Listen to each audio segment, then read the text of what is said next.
नमस्कार। आज मैं आपसे कवि अमित शर्मा जी की एक बहुत ही सुंदर कृति जो है आपके सामने पेश करना चाहूँगी। मेरी ये फेवरेट है और मैं आपके सामने इसको इसलिए पढ़ रही हूँ क्योंकि इस पूरी कविता में आपको गीता का जो सार है वो मिलेगा।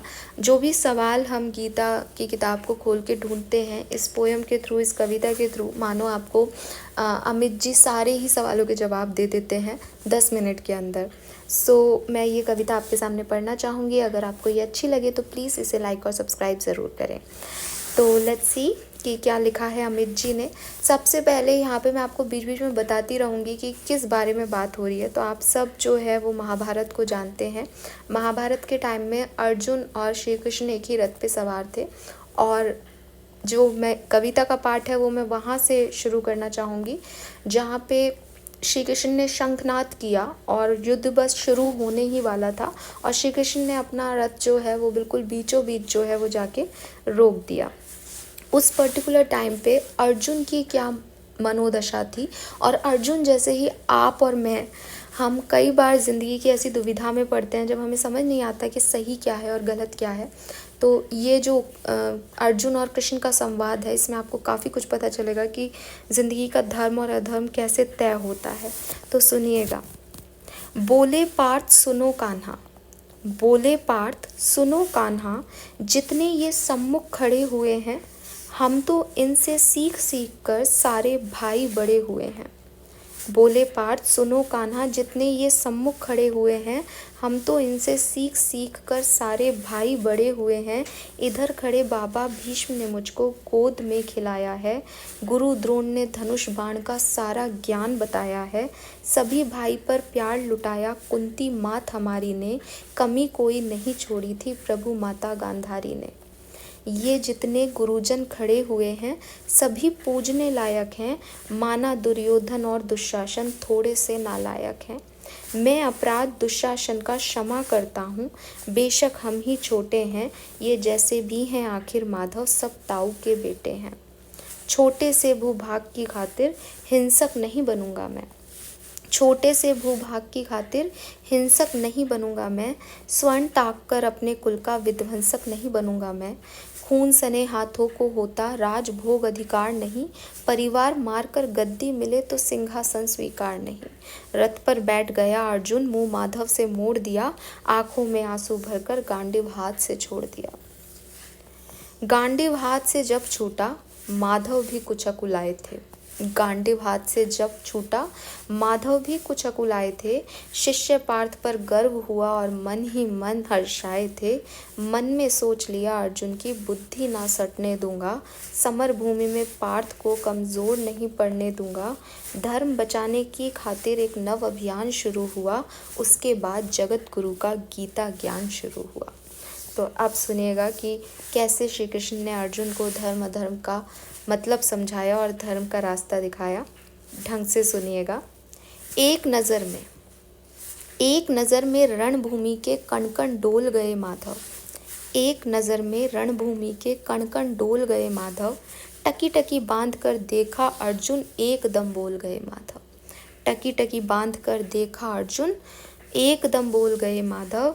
हे पार्थ, हे पार्थ मुझे पहले बतलाते मैं संवाद नहीं करता, पार्थ मुझे पहले बतलाते मैं संवाद नहीं करता। तुम सारे भाइयों की खातिर कोई विवाद नहीं करता। पांचाली के तन पर लिपटी साड़ी खींच रहे थे वो, दोषी वो भी उतने ही हैं जबड़ा भींच रहे थे जो। घर की इज्जत तड़प रही कोई दो टुक नहीं बोले, पौत्र बहू को नग्न देखकर गंगा पुत्र नहीं खौले, पौत्र बहू को नग्न देखकर गंगा पुत्र नहीं खौले। तुम कायर बनकर बैठे हो ये पार्थ बड़ी बेशर्मी है, तुम कायर बनकर बैठे हो ये पार्थ बड़ी बेशर्मी है। संबंध उन्हीं से निभा रहे जो लोग यहाँ अधर्मी हैं। धर्म के ऊपर यहाँ आज भारी संकट है खड़ा हुआ और तेरा गांडीव पार्थ रथ के कोने में पड़ा हुआ। धर्म पे संकट के बादल तुम छाने कैसे देते हो, कायरता के भाव को मन में आने कैसे देते हो। हे पांडु के पुत्र, हे पांडु के पुत्र, धर्म का कैसा कर्ज उतारा है। शोले होने थे आंखों में और बहती जलधारा है। गांडीव उठाने में पार्थ जितनी देर यहाँ होगी, इंद्रप्रस्थ के राजभवन में उतनी अंधेर वहाँ होगी। आप सुनिए कि अर्जुन क्या महसूस कर रहे हैं इन सब बातों को सुन के। अधर्म धर्म की गहराई में खुद को नाप रहा अर्जुन, अधर्म धर्म की गहराई में खुद को नाप रहा अर्जुन, अश्रुधारा तेज हुई और थर थर काँप रहा अर्जुन। हे केशव, हे केशव, ये रक्त स्वयं का पीना नहीं सरल होगा, और विजय यदि हम हुए जीना नहीं सरल होगा। हे माधव, मुझे बतलाओ कुल नाशक कैसे बन जाऊं, रक्त सिंहासन लाशों पर मैं शासक कैसे बन जाऊं। कैसे उठेंगे कर उन पर जो कर पर अधर लगाते हैं, करने को जिनका स्वागत ये कर भी स्वयं जुड़ जाते हैं। इन्हीं करों ने बाल्यकाल में सबके पैर दबाए हैं, इन्हीं करों को पकड़ करों में पितामह मुस्काए हैं। अपनी बाणों की नोक जो इनकी और करूँगा मैं, केशव मुझको मृत्यु दे दो, इससे पूर्व मरूँगा मैं।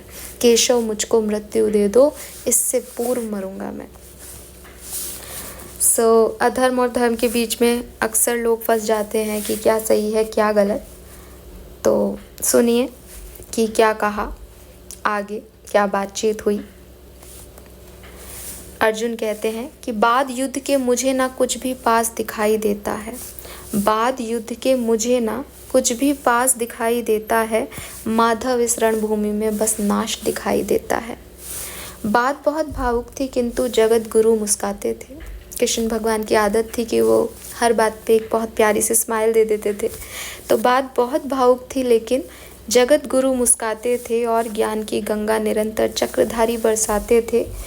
जन्म मरण की यहाँ योद्धा बिल्कुल चाह नहीं करते, जन्म मरण की यहाँ योद्धा बिल्कुल चाह नहीं करते, क्या होगा अंजाम युद्ध का ये परवाह नहीं करते। पार्थ, यहाँ कुछ मत सोचो, बस कर्म में ध्यान लगाओ तुम, बाद युद्ध के क्या होगा ये मत अनुमान लगाओ तुम। इस दुनिया के रक्तपात में कोई तो एहसास नहीं, इस दुनिया के रक्तपात में कोई तो एहसास नहीं, निज जीवन का करे फैसला नर के बस की बात नहीं।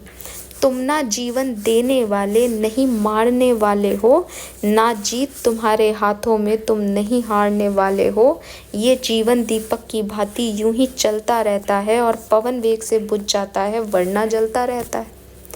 ये जीवन दीपक की भांति यूं ही चलता रहता है, पवन वेग से बुझ जाता है वरना जलता रहता है।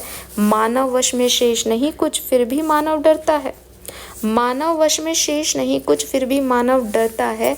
वह मरकर भी अमर हुआ जो धर्म की खातिर मरता है, वह मरकर भी अमर हुआ जो धर्म की खातिर मरता है। ना सत्ता सुख से होता है, ना सम्मानों से होता है, ना सत्ता सुख से होता है, ना सम्मानों से होता है। जीवन का सार सफल केवल बस बलिदानों से होता है। और आगे की लाइनें मेरी फेवरेट है, सुनिएगा। देहदान योद्धा ही करते हैं, ना कोई दूजा जाता है, देहदान योद्धा ही करते हैं, ना कोई दूजा जाता है। रणभूमि में वीर मरे तो शव भी पूजा जाता है, रणभूमि में वीर मरे तो शव भी पूजा जाता है। सो ये लाइनों में ना एक बहुत डीपर मीनिंग है कि अगर आप धर्म की खातिर कुछ गलत भी करते हो ना तो भी आप सही हो, और अगर आप अधर्म की खातिर कुछ सही भी करते हो ना तो भी गलत हो। आगे सुनिएगा श्री कृष्ण आगे क्या कहते हैं इस जन्म और मृत्यु की बात पे। योद्धा की प्रवृत्ति जैसे खोटे शस्त्र बदलती है, वैसे मानव की दिव्य आत्मा देहिक वस्त्र बदलती है। कान्हा तो सदा नर को मन के उद्गार बताते थे, इस दुनिया के खातिर ही गीता का सार बताते थे। हे केशव, कुछ तो समझ गया पर कुछ कुछ असमंजस में हूँ, इतना समझ गया कि मैं ना स्वयं के वश में हूँ। हे माधव, मुझे बतलाओ कुल नाशक कैसे बन जाऊं, रक्त सिंहासन लाशों पर मैं शासक कैसे बन जाऊं। ये मान सम्मान बताओ, जीवन के अपमान बताओ, जीवन मृत्यु क्या है माधव, रण में जीवन दान बताओ। काम क्रोध की बात कही, मुझको उत्तम काम बतलाओ। और अरे अरे खुद को ईश्वर कहते हो तो जल्दी अपना नाम बतलाओ। आगे सुनिए क्या कहा कृष्ण भगवान ने इस बात पे। खुद को ईश्वर कहते हो तो जल्दी अपना नाम बतलाओ। इतना सुनते ही माधव का धीरज पूरा डोल गया, इतना सुनते ही माधव का धीरज पूरा डोल गया। तीन लोक का स्वामी फिर बेहद गुस्से से बोल गया, सारे सृष्टि को भगवान बेहद गुस्से में लाल दिखे। सारे सृष्टि को भगवान बेहद गुस्से में लाल दिखे। देवलोक के देव डरे, सबको माधव में काल दिखे। अरे कान खोल कर सुनो पार्थ, कान खोल कर सुनो पार्थ, मैं ही त्रेता का राम हूँ। कृष्ण मुझे सब कहते हैं, मैं द्वापर का घनश्याम हूँ। रूप कभी नारी का धरकर मैं ही केश बदलता हूँ।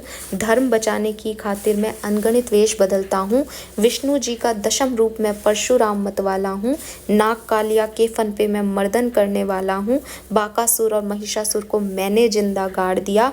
नरसिंह बनकर धर्म की खातिर हिरण्यकश्यप फाड़ दिया। रथ नहीं तनिक भी चलता, रथ नहीं तनिक भी चलता, बस मैं ही आगे बढ़ता हूँ। गांडीव हाथ में तेरे है पर रणभूमि में मैं लड़ता हूँ। इतना कहकर मौन हुए, खुद ही खुद सकुचाए केशव। पलक झपकते ही अपने दिव्य रूप में आए केशव। दिव्य रूप मेरे केशव का सबसे अलग दमकता था। कई लाख सूरज जितना चेहरे पे नूर चमकता था। इतने ऊंचे थे भगवान सर में अंबर लगता था। इतने ऊंचे थे भगवान सर में अंबर लगता था। और हजारों भुजाएं देखकर अर्जुन को डर लगता था। माँ गंगा का पावन जल उनके कदमों को चूम रहा था। और तर्जनी उंगली में भी चक्र सुदर्शन घूम रहा था। नदियों की कलकल सागर का शोर सुनाई देता था। केशव के अंदर पूरा ब्रह्मांड दिखाई देता था। जैसे ही मेरे माधव का कद थोड़ा सा बड़ा हुआ, जैसे ही मेरे माधव का कद थोड़ा सा बड़ा हुआ, सहमा सहमा सा अर्जुन एकदम रथ से खड़ा हुआ। माँ गीता के ज्ञान से सीधे हृदय पे प्रहार हुआ। मृत्यु के आलिंगन हेतु फिर अर्जुन तैयार हुआ। मृत्यु के आलिंगन हेतु फिर अर्जुन तैयार हुआ। अब अर्जुन की जो मनोस्थिति कैसे चेंज हुई वो सुनिए। मैं धर्म भुजा का वाहक हूँ, कोई मुझको मार नहीं सकता। मैं धर्म भुजा का वाहक हूँ, कोई मुझको मार नहीं सकता। जिसके रथ पर भगवान हो वो युद्ध हार नहीं सकता। जिसके रथ पर भगवान हो वो युद्ध हार नहीं सकता। जितने यहाँ अधर्मी हैं चुन चुन कर उन्हें सजा दूंगा। जितने यहाँ अधर्मी हैं चुन चुन कर उन्हें सजा दूंगा। इतना रक्त बहाऊंगा धरती की प्यास बुझा दूंगा। अर्जुन की आंखों में धर्म का राज दिखाई देता था। पार्थ में केशव को बस यमराज दिखाई देता था। पार्थ में केशव को बस यमराज दिखाई देता था। रण में जाने से पहले उसने एक काम किया। रण में जाने से पहले उसने एक काम किया। चरणों में रखा शीश अर्जुन ने केशव को प्रणाम किया। चरणों में रखा शीश अर्जुन ने केशव को प्रणाम किया। जिधर चले बाण पार्थ के सब पीछे हट जाते थे। रणभूमि के कोने कोने लाशों से पट जाते थे। कुरुक्षेत्र की भूमि पे नाच नचाया अर्जुन ने। सारी धरती लाल हुई, कोहराम मचाया अर्जुन ने। बड़े बड़े महारथियों को भी नानी याद दिलाई थी। मृत्यु का वो तांडव था जो मृत्यु भी घबराई थी। मृत्यु का वो तांडव था जो मृत्यु भी घबराई थी। ऐसा लगता था सबको मृत्यु से प्यार हुआ है जी। ऐसा धर्म युद्ध दुनिया में पहली बार हुआ है जी। अधर्म समूचा नष्ट किया पार्थ ने। अधर्म समूचा नष्ट किया पार्थ ने। कसम अपनी निभाई थी। इंद्रप्रस्थ के राजभवन पर धर्म भुजा लहराई थी। धर्मराज के शीश के ऊपर राज मुकुट की छाया थी। पर सारी दुनिया जानती थी, पर सारी दुनिया जानती थी ये बस केशव की माया थी। धर्म किया स्थापित जिसने, दाता दया निधान की जय। हाथ उठाकर सारे बोलो, चक्रधारी भगवान की जय। So thank you so much मुझे सुनने के लिए।